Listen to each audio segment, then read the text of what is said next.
સુરત અમરોલી વિસ્તારમાં છાપરાભાઠા રોડ પર રહેતી દિવ્યાંગ યુવતીને પાડોશી યુવકે નિશાન બનાવી હતી અને યુવતી દિવ્યાંગ હોવાનો લાભ ઉઠાવી તેના પર બળાત્કાર ગુજાર્યો હતો। એટલું જ નહીં પરંતુ યુવતીને જાનથી મારી નાખવાની ધમકી પણ આપી હતી।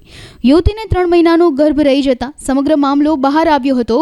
ભોગ બનનાર યુવતીના પરિવારજનોએ અમરોલી પોલીસ મથકમાં પાડોશી નરાધમ સામે પોલીસ ફરિયાદ નોંધાવતા પોલીસે ગુનો દાખલ કરી કાયદેસરની કાર્યવાહી હાથ ધરી છે। આ કામે હકીકત એવી છે કે આ કામે જે ભોગ બનનાર જે છે એ બોલી કે સાંભળી શકતી નથી અને માનસિક રીતે વિકલાંગ છે, જેથી ગઈ 22/4 આ કામના જે ભોગ બનનાર જે છે એમને પેટમાં દુખાવો પડતા અને વોમિટ જેવું થતાં એના જે કાકી જે છે એને દવાખાને લઈ ગયેલા, તો એમને જાણવા મળ્યું કે આ જે ભોગ બનનાર જે છે એ પ્રેગ્નન્ટ છે, જેથી આ કામના ભોગ બનનારનો એના કાકા કાકી પૂછપરછ કરતા